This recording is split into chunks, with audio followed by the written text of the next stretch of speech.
Halo masyarakat, dan ini adalah set-top box DVB-T2 yang akan kita bahas pada video kali ini dari merek Advance serinya Digi TV. Untuk tampilan dashboardnya seperti ini. Di bagian depan sini ada orang yang lagi nendang bola, terus samping-samping dashboardnya berwarna hitam dikombinasi dengan warna kemerah-merahan. Saat video ini dibuat, saya mendapatkan harga set-top boxnya di online shop 130 ribuan. Terus di bagian sebelah sini tertera beberapa keterangan fiturnya seperti EPG, PVR, MPEG-4, USB, H.264, EWS, Timeshift, dan HDMI. Terus di bagian semua sisi sampingnya di sini hanya ada tulisan Advance Digi TV seperti ini. Dan seperti ini untuk tampilan dashboard bagian belakangnya. Di sebelah sini ada stiker SNI. Oke, dan ini adalah kelengkapan isi paket saat kita membeli set-top box-nya. Yang pertama di sini kita mendapatkan kabel RCA. Selanjutnya di sini kita juga mendapatkan power adapter untuk ukuran dayanya 5 volt 1 ampere. Di sini kita juga mendapatkan remote set-top box-nya. Untuk bentuk remote-nya seperti ini, cukup mungil, menyesuaikan dengan ukuran set-top box-nya yang juga mungil. Untuk di bagian remote-nya di sebelah sini ada tulisan Advance. Terus selanjutnya di sini kita juga mendapatkan kartu garansi. Untuk kartu garansinya di sini alamat service centernya banyak banget ya, kita bisa lihat di sebelah sini. Terus di samping sebelah sini juga ada. Untuk masa berlaku garansinya selama 1 tahun. Untuk klaim garansi tentunya syarat dan ketentuannya juga berlaku. Terus selanjutnya di sini kita juga mendapatkan kertas instruksi manualnya. Tentunya di sini kita juga mendapatkan unit set-top box-nya. Untuk unit set-top box-nya berwarna hitam di keseluruhan bagian. Untuk bahan materialnya di sini menggunakan plastik. Terus di bagian atas sebelah sini ada tulisan Advance. Terus di sebelah sini ada lubang sirkulasi udara yang membentuk setengah lingkaran seperti ini. Samping sebelah kiri juga ada lubang sirkulasi udara. Samping sebelah kanan juga ada. Terus di bagian bawah juga ada lubang sirkulasi udara. Terus di sebelah sini juga ada stiker SNI-nya. Dan seperti ini untuk tampilan bagian depan dari set-top box-nya. Mulai dari kiri, di sebelah sini ada tombol power, tombol menu, tombol CH- dan tombol CH+ untuk pergantian channel. Terus di sebelah sini ada panel layar LED. Terus di sini ada lubang USB. Dan seperti ini untuk tampilan bagian belakang dari set-top box-nya. Mulai dari kiri di sini ada lubang RF in buat nyolokin kabel antena, RF lob, lubang colokan untuk kabel HDMI. Terus di sebelah sini ada lubang untuk kabel RCA-nya. Terus di bagian sampingnya lagi di sini ada lubang untuk power adapternya DC 5 volt. Oke, untuk instalasi agar set-top box bisa terhubung ke TV, caranya gampang. Kita bisa gunakan kabel RCA karena kabel RCA bisa menghubungkan set-top box ke semua jenis TV termasuk TV tabung. Caranya gampang, kita tinggal colokan saja kabel RCA-nya di lubang RCA yang ada di set-top box-nya, menyesuaikan warna merah ke merah, putih ke putih, dan kuning ke kuning. Terus ujung kabel RCA satunya lagi kita colokan di lubang RCA yang ada di TV. Kita tinggal menyesuaikan saja warnanya. Oke, selanjutnya di sini untuk TV yang support menggunakan kabel HDMI, saya sarankan menggunakan kabel HDMI agar hasil gambarnya lebih maksimal. Untuk pemasangannya gampang, kita tinggal colokan kabel HDMI di lubang HDMI yang ada di set-top box-nya sebelah sini. Terus ujung kabel HDMI satunya lagi kita colokan di lubang HDMI yang ada di TV kita. Di sini ada hal penting yang harus kalian ketahui. Di sini kalian hanya pilih salah satu ya, menggunakan kabel HDMI atau kabel RCA. Kalau kita ingin menggunakan kabel HDMI, kita copot saja untuk kabel RCA-nya seperti ini. Oke, selanjutnya untuk kabel antena di sini kita tidak colokan di TV ya, tapi kita langsung colokan di set-top box. Kita colokan di lubang RF in yang ada di pojok paling kiri di sebelah sini di set-top box-nya. Selanjutnya untuk power adapternya kita jangan colokkan dulu di listrik, kita colokkan saja di set-top box-nya. Di bagian sebelah sininya kita colokkan di set-top box di lubang colokan DC 5 volt yang ada di sebelah sini. Oke, sebelum kita menghidupkan set-top box-nya, kita atur dulu layar TV kita. Untuk pengguna TV tabung, klik tombol api yang ada di remote TV. Untuk pengguna TV LED, klik tombol input yang ada di remote TV. Untuk TV LED yang menggunakan kabel RCA, sumber input pilih AV. Untuk TV LED yang menggunakan kabel HDMI, sumber input pilih HDMI. Oke, untuk menghidupkan set-top box-nya di sini kita cukup colokkan saja power adapternya ke colokan listrik. Nanti kalau kita sudah selesai atur atau setting set-top box-nya, baru kita bisa menghidupkan atau mematikan set-top box-nya, cukup menggunakan remote set-top box-nya aja. Dan seperti ini untuk tampilan awal saat pertama kali set-top box kita hidupkan. Terus akan muncul pengaturan seperti ini. Untuk mengaturnya gampang, kalian bisa ikutin langkah-langkah berikut. Untuk bahasa OSD di sini kita pilih Indonesia, negara di sini kita pilih Indonesia. Untuk FTA saja di sini kita pilih semua. Terus untuk mode pencarian di sini kita pilih DVB-T2. Terus untuk daya antena, untuk antena yang tidak mendukung pilih mati, untuk antena yang mendukung pilih hidup. Di sini saya pilih mati. Terus selanjutnya di sini untuk pencarian channel kita lewati dulu. Kita atur dulu di bagian location kode.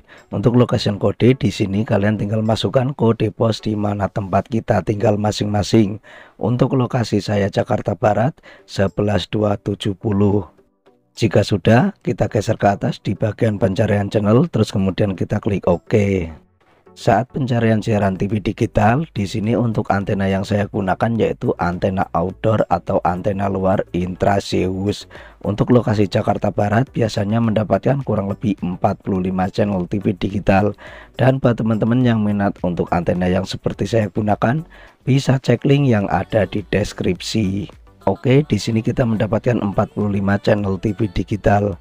Ada ANTV, ada Net TV, ada RCTI, ada SCTV, ada Trans 7, dan juga ada TVRI Nasional. Oke, selanjutnya untuk mengecek informasi sinyal dan kekuatan setiap channel TV digitalnya, klik tombol info 2 kali yang ada di remote set-top box-nya. Nanti akan muncul keterangan informasi seperti ini di layar TV kita. Oke, selanjutnya di sini kita akan tes untuk perpindahan di setiap channel TV digitalnya menggunakan tombol arah atas atau bawah yang ada di remote set-top box-nya. Di sini untuk perpindahan channel TV digital 1 ke channel TV digital yang lainnya tidak diedit ya teman-teman ya. Di sini kita bisa nilai bareng dan kita lihat dengan seksama. Menurut saya pribadi di sini di kisaran 1 sampai 2 detik. Ada juga yang 1 sampai 2,5 detik. Jadi di sini untuk perpindahan di setiap channel TV digitalnya itu berbeda ya teman-teman ya. Kita bisa lihat dengan bersama. Oke, dan seperti ini untuk tampilan menu dari set-top box-nya. Untuk membuka menu, klik tombol menu yang ada di remote set-top box-nya. Untuk berpindah menu, kita bisa klik tombol arah yang ada di sini. Untuk memilih menu, kita klik tombol OK. Dan untuk kembali atau keluar, kita klik tombol exit yang ada di remote set-top box-nya. Selanjutnya di sini nanti kita akan tes untuk semua menunya. Kita mulai dulu dari menu program. Di bagian menu program yang pertama di sini ada pengeditan saluran. Di bagian pengeditan saluran di sini kita bisa atur tata letak urutan channel TV digitalnya. Untuk mengaturnya, lihat menu yang ada di sini dan di sini. Terus kita tinggal sesuaikan dengan tombol-tombol yang ada di remote set-top box-nya. Selanjutnya di sini ada panduan program atau EPG. Di bagian panduan program atau EPG di sini tempat kita untuk melihat daftar list acara di setiap channel TV digitalnya. Jika channel TV digital tersebut memberikan list daftar acaranya, jika tidak ada maka akan kosong seperti ini. Selanjutnya di sini ada menyortir. Di bagian menyortir di sini kita bisa atur. Kalau untuk saya pribadi saya biasa gunakan menurut ID layanan. Terus selanjutnya di sini untuk LCN juga kita bisa atur pilih mati atau hidup. Saya sarankan LCN pilih mati saja. Terus selanjutnya untuk ACU di sini kita juga bisa atur. Di sini untuk ACU saya sarankan pilih mati saja. Terus selanjutnya di sini untuk lingkup volume kita biarkan global seperti bawaan set-top box-nya aja. Oke, selanjutnya kita pindah di menu gambar. Di bagian menu gambar yang pertama di sini ada rasio aspek. Di bagian rasio aspek di sini kita bisa atur. Untuk di bagian rasio aspek di sini kita bisa pilih-pilih, tinggal menyesuaikan saja dengan bentuk layar TV kita.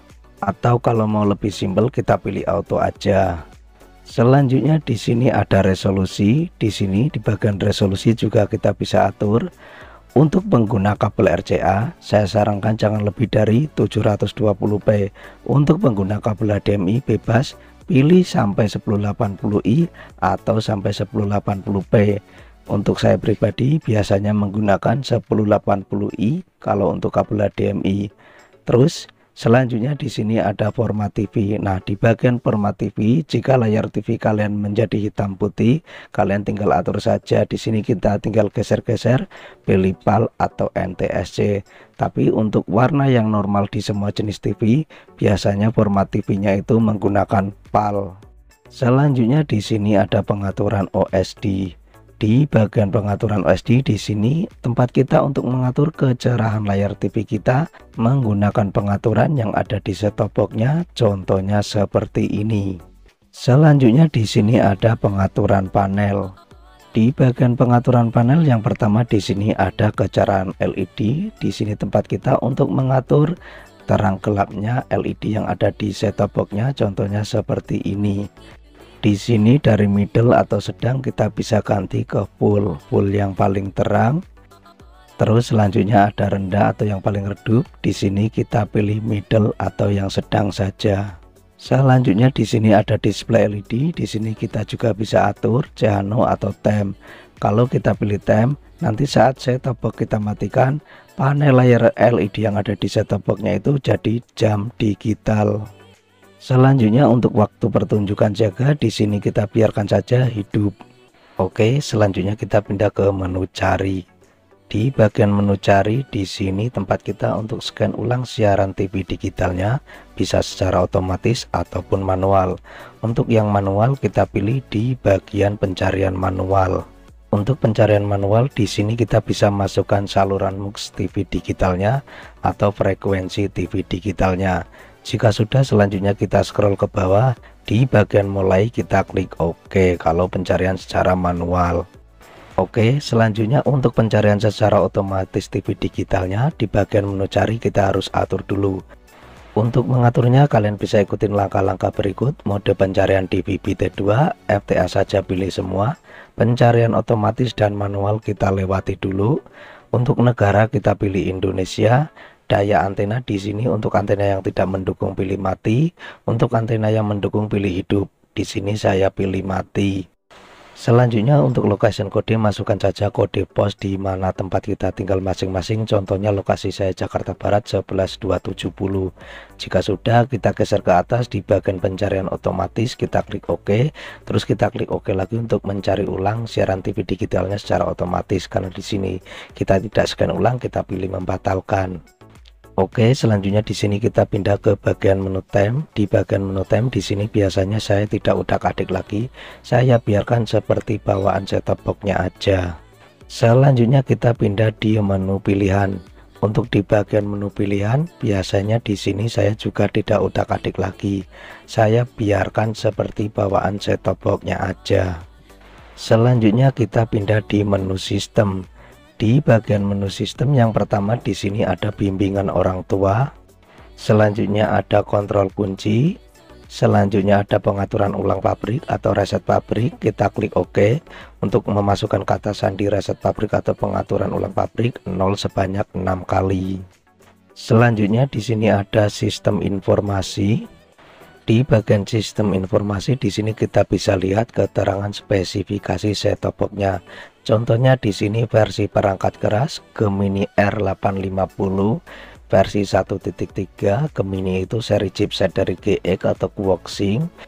Terus waktu membangun tahun 2022 bulan 9 tanggal 26. termasuknya sudah hampir sekitar 1 tahun yang lalu. Selanjutnya di sini ada pembaharuan software. Di bagian pembaharuan software di sini kita bisa upgrade set-top box-nya menggunakan peningkatan USB atau offline menggunakan flash disk atau hard disk. Ada juga net upgrade atau secara online. Tapi di sini saya sudah coba yang untuk net upgrade-nya itu kita gagal untuk lakukan upgrade secara online ya. Oke, selanjutnya kita pindah di pengaturan jaringan. Di bagian pengaturan jaringan di sini tempat kita untuk setting dongle WiFi-nya agar set-top box terhubung ke internet. Makanya jangan kemana-mana, nanti kita juga tutorialkan. Oke, selanjutnya di sini untuk kontrol daya kita biarkan seperti bawaan set-top box-nya, yaitu nyalakan. Oke, selanjutnya kita pindah ke menu USB. Di bagian menu USB yang pertama di sini ada media center. Di bagian media center di sini tempat kita untuk membaca file video, musik atau gambar yang tersimpan di hard disk ataupun flash disk yang kita colokkan ke set-top box-nya. Selanjutnya di sini ada rekaman BVR. Di sini tempat kita untuk membuka file video record layar TV yang tersimpan di flash disk kita. Tentunya flash disknya sudah terhubung atau dicolokkan di set-top box-nya. Selanjutnya di sini ada manajemen BVR. Di sini tempat kita untuk setting fitur record layar TV dan time shift-nya. Untuk menggunakan pengaturan ini, set-top box harus dicolokkan dulu dengan flash disk. Selanjutnya di sini ada internet. Untuk menggunakan fitur internet ini, maka set-top box kita harus terhubung dulu ke internet. Caranya kita bisa gunakan dongle WiFi. Untuk dongle WiFi yang saya gunakan mempunyai chipset MT7601 dan dongle WiFi ini cocok untuk set-top box Advan DigiTV. Nah, buat teman-teman yang minat untuk dongle WiFi seperti ini bisa cek link yang ada di deskripsi. Untuk penggunaannya seperti berikut. Kita tinggal colokkan dongle WiFi-nya di lubang USB yang ada di set-top box di bagian depan sebelah sini seperti ini. Oke, jika dongle WiFi sudah kita colokkan, selanjutnya kita atur dulu di bagian set-top box-nya. Kita kembali lagi ke menu utama, terus pindah ke menu sistem, terus selanjutnya kita pilih di pengaturan jaringan. Di bagian pengaturan jaringan setelah terbuka, kita lihat menu warna hijau yang ada di sebelah sini. Terus kita tinggal sesuaikan dengan tombol warna hijau yang ada di remote set-top box-nya. Fungsinya untuk memperbarui list WiFi yang aktif di sekitar kita. Oke, jadi di sini daftar list WiFi yang aktif di sekitar kita sudah muncul. Buat teman-teman yang mempunyai WiFi rumah, kalian tinggal pilih mana WiFi rumah kalian dan masukkan kata sandinya. Terus buat kita yang tidak mempunyai WiFi rumah, ada solusinya. Kita bisa gunakan HP kita jadikan hotspot WiFi. Caranya gampang, buka menu setelan yang ada di HP kita masing-masing. Setelah itu scroll ke bawah, pilih di bagian hotspot portable. Selanjutnya sebelum kita mengaktifkannya, kita atur dulu hotspot portable-nya atau hotspot WiFi dari HP. Di sini kita untuk memastikan nama dari hotspot WiFi dan kata sandinya itu nanti kita harus masukkan sama persis. Jika sudah klik centang, selanjutnya di sini kita tinggal aktifkan hotspot portable-nya atau hotspot WiFi dari HP. Oke, di sini sudah aktif. Ingat, saat menggunakan hotspot WiFi dari HP, data internet yang ada di HP kita juga harus aktif. Oke, selanjutnya di sini jika hotspot WiFi dari HP yang kita aktifkan belum muncul, kita lihat menu warna hijau yang ada di sini. Terus kita tinggal sesuaikan dengan tombol warna hijau yang ada di remote set-top box-nya. Fungsinya untuk memperbarui list WiFi yang aktif di sekitar kita. Di sini untuk hotspot WiFi dari HP yang telah kita aktifkan sudah muncul, yaitu namanya TC Mancing. Langsung saja kita klik OK di bagian TC Mancing. Selanjutnya jika muncul notif seperti ini, kita geser ke atas di bagian kata sandi, klik OK. Nanti akan muncul papan keyboard seperti ini. Untuk mengatur papan keyboardnya, kita lihat menu warna yang ada di sini. Terus kita tinggal sesuaikan dengan tombol menu warna yang ada di remote set-top box-nya. Untuk kata sandi yang menggunakan angka, kita juga bisa langsung klik nomor angka yang ada di remote set-top box-nya. Oke, langsung saja di sini kita masukkan kata sandi dari hotspot WiFi yang telah kita buat tadi. Jika sudah, kita bisa klik tombol kuning yang ada di remote set-top box-nya atau di bagian papan keyboard kita geser di bagian OK, terus kemudian kita klik OK di remote set-top box-nya. Oke, selanjutnya di sini kita geser ke bawah, di bagian menyimpan kita klik OK dan kita tunggu sebentar. Jadi di sini untuk hotspot WiFi dari HP sudah terhubung di set-top box, tandanya ada centang seperti ini di bagian list WiFi TC mancing. Oke, langsung saja kita coba fitur internetnya. Di sini kita kembali ke menu utama. Setelah itu kita pindah di bagian menu USB. Setelah itu kita langsung saja pilih di bagian internet, kita klik OK. Di bagian internet di sini yang pertama ada cuaca. Di bagian cuaca di sini berfungsi dengan normal. Di sini kita bisa lihat ramalan cuacanya. Selanjutnya kita coba di bagian YouTube. Setelah terbuka, sebelum kita memutar videonya, kita bisa atur dulu. Untuk mengaturnya kita lihat saja menu warna merah yang ada di sini. Terus kita tinggal sesuaikan dengan tombol warna merah yang ada di remote set-top box-nya. Di bagian pengaturan YouTube yang pertama di sini ada wilayah. Di bagian wilayah kita bisa atur, kita tinggal sesuaikan saja dengan selera kita. Tapi saya rekomendasikan pilih saja Indonesia. Terus selanjutnya di sini ada resolusi. Di resolusi di sini kita juga bisa atur. Kita sesuaikan saja dengan kecepatan internet yang ada di tempat kita. Kalau internetnya itu kencang atau cepat, pilih 720 atau 1080p. Kalau kurang kencang, pilih 360 atau 480p. Jika sudah, kita klik tombol exit yang ada di remote set-top box-nya. Oke, langsung saja di sini kita tinggal pilih salah satu videonya untuk pengetesan. Untuk video online dari YouTube di sini kita bisa lihat berputar dengan normal. Oke, selanjutnya di sini kita akan mencoba pencarian judul video atau nama channel YouTube. Kita geser ke kiri terus ke atas di bagian search, kita klik OK. Nanti akan muncul papan keyboard seperti ini. Di sini kita langsung saja masukkan kata kuncinya. Contohnya di sini saya akan mencari channel YouTube saya satunya lagi, yaitu TC Mancing. Jika sudah, kita klik tombol kuning yang ada di remote set-top box-nya atau di papan keyboard, kita geser di bagian OK, terus kemudian kita klik OK lagi. Di sini untuk pencarian judul video atau nama channel YouTube, saya sudah coba beberapa kali dan hasilnya gagal. Oke, selanjutnya di sini kita coba di bagian pembaca RSS. Di bagian RSS yang pertama di sini ada Yahoo News, selanjutnya ada BBC News. Di sini sepertinya untuk pembacaan berita ya. Cuman sayangnya di sini bahasa Inggris, kita pilih di bagian BBC News, terus kita pilih salah satu. Dan sepertinya juga di sini error alias ada keterangan seperti ini, entah apa. Buat yang paham bisa tulis di kolom komentar. Oke, selanjutnya kita coba pindah di bagian IPTV.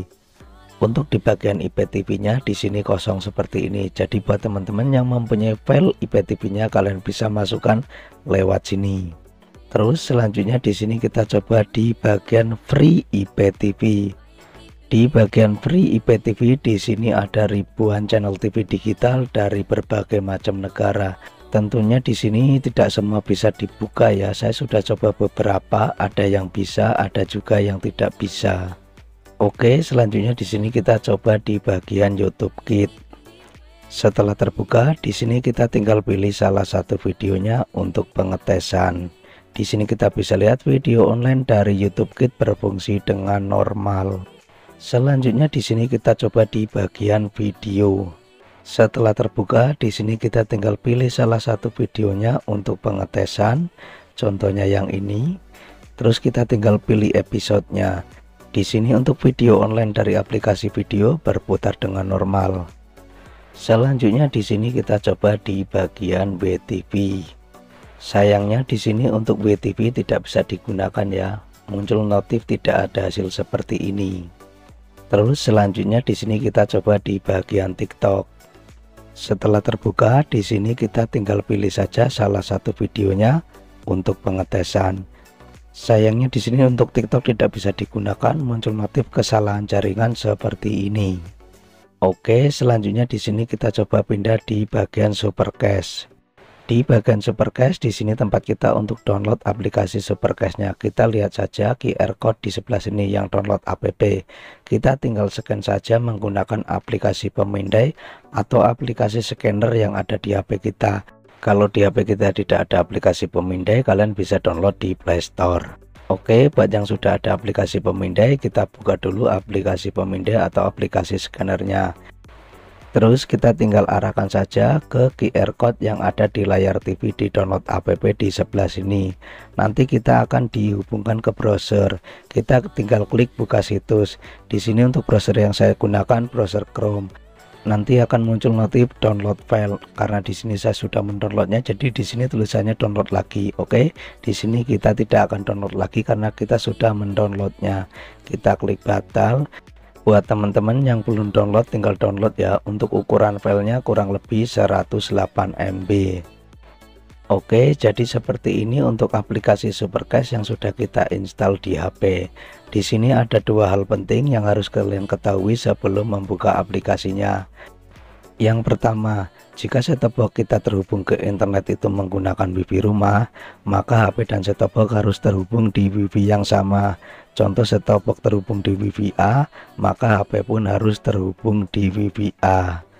Terus untuk cara yang kedua, jika set-top box kita terhubung ke internet itu menggunakan hotspot WiFi dari HP, kita langsung buka saja aplikasi Supercash-nya. Dan seperti ini untuk tampilan menu awal di aplikasi Supercash-nya. Oke, untuk menghubungkan aplikasi Supercash ke set-top box-nya, kita tinggal klik saja di bagian notif sebelah sini hingga tercentang seperti ini tandanya sudah terhubung. Oke, selanjutnya kita coba di bagian menu-menunya. Yang pertama di sini kita coba di bagian menu local cache atau file yang tersimpan di memori HP kita atau file offline. Di sini yang pertama ada foto, kita coba tes salah satu fotonya apakah bisa tersalur ke layar TV. Di sini kita pilih salah satu fotonya, contohnya yang ini, kita tinggal klik. Terus untuk menyalurkan ke layar TV kita klik menu warna biru yang ada di sini. Di sini kita bisa lihat file foto sudah tersalur ke layar TV. Untuk berpindah foto klik menu yang ada di sini, yang sebelah arah kanan atau arah kiri. Terus untuk kembali kita klik saja menu yang ada di tengah sebelah sini. Terus selanjutnya di sini kita coba di bagian menu video. Di bagian video di sini sayangnya tidak semua file video yang ada di HP itu bisa terbaca. Di sini untuk yang terbaca hanya ada satu, kita coba. Untuk video yang ada di HP kita bisa stop. Untuk menyalurkan ke layar TV klik menu biru yang ada di sebelah sini. Di sini kita bisa lihat file video offline yang ada di HP tersalur ke layar TV. Selanjutnya kita coba di bagian menu file musik. Sayangnya di sini untuk file musiknya tidak semua file musik terbaca, hanya ada beberapa. Kita pilih salah satu. Untuk musik yang di HP kita bisa stop. Terus kita klik tombol warna biru di sini untuk menyalurkan ke layar TV. Di sini untuk file musik yang ada di HP tersalur ke layar TV. Oke, selanjutnya kita pindah di bagian menu tengah yang ada di sini. Kita tinggal klik saja. Di bagian menu tengah di sini HP kita bisa jadikan sebagai remote set-top box-nya. Di sini ada dua pilihan tampilan remote set-top box di layar HP. Yang pertama seperti ini, terus yang kedua seperti ini. Untuk beralih tampilan remote yang ada di layar HP, kita klik di bagian pojok kanan atas yang ada di sebelah sini. Oke, jadi di sini kita langsung pengetesan untuk remote yang ada di HP. Kita jadikan remote set-top box-nya di sini berfungsi dengan normal, layaknya remote set-top box-nya secara langsung. Selanjutnya di sini kita pindah di bagian menu video cache. Di bagian video cache di sini tempat kita untuk menonton video secara online. Contohnya di sini YouTube. Sayangnya di sini saya sudah coba beberapa kali untuk video online YouTube yang ada di aplikasi Supercash-nya itu tidak bisa disalurkan ke layar TV, entah mengapa, atau mungkin HP-nya yang jadul atau memang selalu gagal seperti ini terus. Buat teman-teman yang punya pengalaman gagal untuk menyalurkan video online dari YouTube aplikasi Supercash ke set-top box, kalian bisa tulis di kolom komentar. Yap, sampai di sini dulu video pembahasan dari set-top box Advan Digi TV. Sedikit tambahan informasi, sebelum video ini dibuat saya sudah melakukan pengetesan untuk set-top box-nya dinyalakan selama 12 jam non-stop. Dan untuk suhu dari bodi set-top box-nya tidak terlalu panas, hangat umum seperti set-top box yang lainnya. Terus di sini untuk dongle WiFi kita beli terpisah. Jadi buat teman-teman yang minat dongle WiFi seperti ini, bisa cek link yang ada di deskripsi. Mudah-mudahan video kali ini bermanfaat dan mudah-mudahan video kali ini gampang dimengerti untuk semua kalangan. Like jika suka dengan video ini dan dislike aja buat yang gak suka. Terima kasih dan kita ketemu lagi di video berikutnya.